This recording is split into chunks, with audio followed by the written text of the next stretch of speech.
আসসালামু আলাইকুম সবাইকে, আমি ইয়াসিন অপূর্ব প্রবাসী ভীষণ চ্যানেল থেকে আপনাদেরকে স্বাগত জানাচ্ছি আজকে নতুন একটা এপিসোডে। আজকে আমার সাথে একজন গেস্ট রয়েছেন, উনি দুবাই প্রবাসী। আজকে ওনার জীবন কাহিনী শুনবো এবং আপনাদেরকে শোনাবো।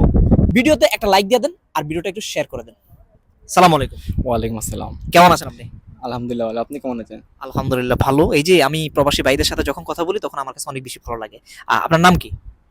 মিজানুর রহমান। মিজানুর রহমান। মিজানুর রহমান। মিজানুর রহমান আজারি। আজহারি না ভাই, মিজানুর রহমান। আচ্ছা যাই হোক। আচ্ছা, মিজানুর রহমান আজারি কি চেনেন? চিনি চিনি বাংলা। ফার্স্ট অফ অল, উনি যেহেতু ওনার নাম হচ্ছে মিজানুর রহমান, এই জন্য আমি ওনাকে কোশ্চেনটা করতেছি। মিজানুর রহমান আজারিকে আপনি কি হিসেবে দেখেন? একজন ভালো বক্তা হিসাবে, একজন ভালো মানুষ হিসাবে, ভালো আলেম হিসাবে দেখি, এবং আমি তার একজন ভক্ত। যাই হোক, সেম টু মি। আচ্ছা যাই হোক, প্রবাসে কত বছর? প্রবাসে বেশি না, 1 বছর হয়েছে এখন। 1 বছর। নতুন আসছি। এই যে 1 বছর এই প্রবাস জীবন কাটাচ্ছেন, কেমন লাগতেছে প্রবাসটা? ভালোই লাগতেছে, খারাপ তো কিছু না, ভালোই লাগতেছে। ভালোই লাগতেছে। ভালোই লাগতেছে। মানে দেশে থাকতে ভালো লাগতো নাকি প্রবাসে এসে ভালো লাগছে? দেশে তো ভালো লাগতো, কারণ দেশ তো দেশই। দেশের মতো ভালো প্রবাসী লাগবে না। প্রবাসী যেহেতু আমরা বাধ্য হয়ে আসছি, এখানে ভালো লাগার কিছু নাই। এখানে আমাদের হচ্ছে কর্মস্থলে আমরা কাজের জন্য আসছি, এই জন্য এই মাঝে মধ্যে একটু ঘোরাফেরা করলে আর কি, এটাই ভালো লাগে, আর কিছু না। প্রবাসে আসার আপনার রিজনটা কি? প্রবাসী আসার রিজন আমার জীবনে সফলতা চাই। এই সফলতার জন্য আমি দেশ ত্যাগ করতে বাধ্য হয়েছি। আমি চাই, আমি সফল হতে চাই, এখান থেকে আরো উপরে অন্য দেশে যেতে চাই। এই জন্য দুবাই একটা মাধ্যম আর কি, এই জন্য আমি দুবাইতে আসছি। আমরা প্রত্যেকটা ছেলে জীবনটাকে উন্নত করার জন্য, আমাদের জীবনটাকে ব্রাইট করার জন্য আমাদের নিজের মাতৃভূমি, আমাদের প্রিয় বাংলাদেশকে ছেড়ে আজকে আমরা প্রবাসী, রাইট? প্রবাসী, রাইট। আচ্ছা যাই হোক, এই প্রবাসে কত বছর থাকতে চান আসলে? যতদিন না আমি সফল হতে পারবো ততদিন আমি প্রবাসী থাকবো, এটা আমার টার্গেট। কারণ আমি একজন ছেলে মানুষ ভাই, আমার টাকা ইনকাম করতেই হবে। কারণ আচ্ছা, এই টাকা একজন ছেলের জীবনে কি প্রয়োজন?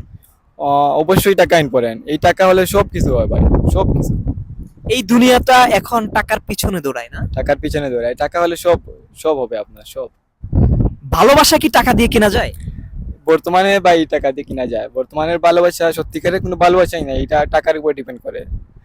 কারণ আমি 2টা রিলেশন করছিলাম, ওই রিলেশনে আমি টাকা, আমার কাছে টাকা চাইছিলাম, টাকা দেই নাই বলে 2টা রিলেশন শেষ হয়ে গেছে। তার মানে কি, টাকাই হচ্ছে সব, টাকাই ভালোবাসা, টাকাই সব। আমাদের প্রত্যেকটা গার্লফ্রেন্ড, আমাদের প্রত্যেকটা প্রাক্তন যারা রয়েছেন, তারা শুধুমাত্র এই যে ভাইয়ের কাছ থেকে, আমার কাছ থেকে কেন চলে গেছে, না সরি আমি প্রেম করি নাই, ভাইয়ের কাছ থেকে কেন চলে গেছে জানেন? শুধুমাত্র পয়সার কারণে, রাইট? টাকার লেগে, ইয়া। জীবনে কয়টা প্রেম করছেন? জীবনে মনে হয় দুইটা তিনটাই প্রেম করছি ভাই, এই দুইটাই ঠিক আছে টাকার লেগা। দুইটাই চলে গেছে টাকার লাগে, আরেকজন কি আছে? আরেকজন নাই, অনেক কিছু শেষ হয়ে গেছে এগুলো। শেষ হয়ে গেছে। আচ্ছা, ওনাদের নামটা কি বলা যাবে? না, নাম আর বইলা লাভ নাই ভাই। টুট টুট দিয়ে দিব। আহ, আর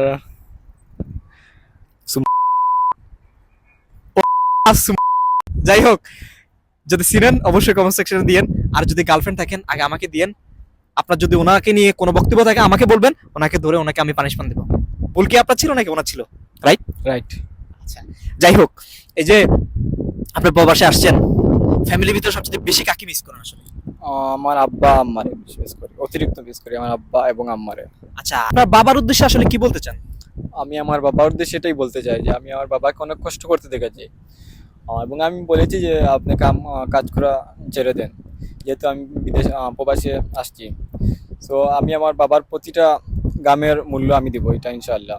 গ্রামের মূল্য অনেক কষ্ট করেছে, আমি আমার বাবা মাকে সুখে রাখবো যত জীবন। আমি আমার রক্তের শেষ ফুটো দিয়ে হলেও আমি আমার মা বাবাকে সুখে রাখবো, এটাই আমার বাবার প্রতি আমার। আচ্ছা যাই হোক, আপনার এই যে বাবা, আপনার বাবার কথা বললেন, আপনি মানে উপলব্ধি করতে পারছেন একজন ছেলে হিসেবে, একজন বাবা যখন তার মাথার ঘাম পায়ে ফেলে কতটা কষ্ট, এটা বুঝতে পারছেন? এটা অবশ্যই বুঝতে পারছি, কারণ আমি ভাই 18-20 বছরে আমি আটকে গেছি, কিন্তু আমার বাবা এখনো 80 বছরে এসে বলে চিন্তা করিস না আমি আছি। আমি এটা চিন্তা করি, আমি এই বয়সে এসে আমি কিছু করতে পারছি না, আমি হাঁপিয়ে গেছি, আমি কিছু করতে পারতেছি না, কিন্তু আমার বাবা 80 বছরে এসে বলে তুই চিন্তা করিস না, আমি তো আছি। প্রত্যেক বাবা কি বলে জানেন প্রত্যেক ছেলেকে? বাবা তুই টেনশন করিস না, আমি আছি তো। এটাই হচ্ছে আমাদের মাথার উপরে ছায়া। আচ্ছা যাই হোক, এই যে আপনি প্রবাসে আসছেন, হ্যাঁ, কি কাজে আসছেন আসলে? এই প্রবাসে আমি আসছি মূলত প্রথমে ছিল হোটেলের কাজ কাজ পরে হোটেলের কাজ তেমন একটা হয় নাই, পরে আমি একটা মার্কেটে ঢুকছি, এখন এই মার্কেটে আছি এবং দেখি পরে চিন্তা ভাবনা করে চেঞ্জ করবে, মানে এখানে করবো।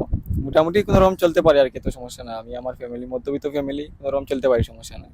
আচ্ছা, মান্থলি কত টাকা স্যালারি পাচ্ছেন এখন বর্তমানে? মান্থলি বাংলাদেশের হ্যাঁ। বাংলাদেশের মনে করেন 60-65 এরকমই আর কি। তো 60 টাকা ঠিক আনি সম্ভব নয় আর কি। খাওয়া দাওয়া আসলে তবে এগুলা পরে কোনো রকম চলতে পারে আর কি ভাই, মানে এই কথা শুনে কি কোনো মেয়ে ইমপ্রেস হবে? আমার মনে হয় না হবে। এখন মেয়েরা আমাদের সুদেটি মেয়েরা ইউরোপ খুঁজে, ইউরোপ ইউরোপ খুঁজে? ইউরোপ মিডল ইস্ট এগুলো পাত্তা নাই তাদের কাছে। শিওর? এখন কি আপনি ইউরোপ চলে যাবেন? টার্গেট আছে ভাই, টার্গেট ইনশাআল্লাহ। কেন, ওই মেয়েদের পাত্তা পাওয়ার জন্য? মেয়েদের পাত্তা না ভাই, মানে নিজের সফলতার জন্য। সফলতা হলে ভাই মেয়েরা এমনি আসবে। আচ্ছা যাই হোক, প্রত্যেকটা ছেলে নিজের পায়ে দাঁড়াও, ইউরোপ যাও, টাকা কামাও, প্রত্যেকটা মেয়ে তোমাকে সম্মান দিবে, ভালোবাসবে। তোমাকে না, তোমার টাকাকে। টাকাকে। রাইট? আচ্ছা যাই হোক, আহ, এই যে আমার সাথে কথা বলতেছেন, এটা হচ্ছে আমাদের প্রবাসী ভিশন চ্যানেল, আপনার কাছে কেমন লাগতেছে? আমার কাছে খুবই ভালো লাগতেছে। আমি অনেকদিন পরে, আমার স্বপ্নই ছিল আমি এরকম কোনো প্রবাসী টেলিভিশন বা বড় কোনো পয়সা এরকম ভিডিওতে এসে কথা বলবো, এটা আমার একটা স্বপ্নই ছিল। যাক, আপনাকে পেয়ে ভালো লাগলো, কথা বলে অনেক ভালো লাগলো, খুশি লাগলো। ধন্যবাদ ভাই তোমাকে। আচ্ছা, পূর্বে আমার ভিডিওগুলো দেখছেন, রাইট? ভিডিও দেখছি ভাই, আমি টিকটকে দেখছি। এখন আপনারা আমি দেখছি, দেখার পরে আমি চিনতে পারি না। যখন আপনারা দেখছি ভিডিও করছেন, যে করছেন, তখন আমি আপনার সাথে কথা বলছি, বলার সাথে সাথে দেখি আপনি, তখন তো সেই একটা অনুভূতি হয়েছে। আপনার ভিডিওতে দেখছি, আবার আইসা বেড়াতে আইসা আপনার সামনে পাইলাম, অনেক ভালো লাগলো, একটা ভালো লাগা কাজ করছে। আচ্ছা যাই হোক, আমার অনেক অডিয়েন্স আছে ভাইয়া, আপনারা প্রবাসে অনেক জায়গা থেকে আমাকে মেসেজ করেন যে ভাইয়া আমি আপনার সাথে একটু কথা বলতে চাই, আমার প্রবাস জীবনের গল্প শেয়ার করতে চাই। আমাকে ক্ষমা করবেন, কারণ আমি একজন মানুষ, আমি সব জায়গায় যাইতে পারি না, সবার সাথে কথা বলা আমার সাথে সম্ভব না। ইনশাল্লাহ ভাইয়ের মতো হয়তো যে কোনো একটা সময়, যে কোনো পথে আপনাদের সাথে দেখা হয়ে যাবে, সেদিন আপনাদের সাথে কথা হবে, এই প্রবাস জীবন সম্পর্কে, আপনার প্রবাস জীবনের গল্প শুনবো। আপনার সাথে কথা বলে ভালো লাগলো। আপনার প্রবাস জীবন এবং আপনার পরিবার সবার স্বপ্ন পূরণ করেন, নিজে প্রতিষ্ঠিত হন, সেই দোয়া করে ভালো থাকবেন। আল্লাহ হাফেজ, আসসালামু আলাইকুম। আসসালামু আলাইকুম।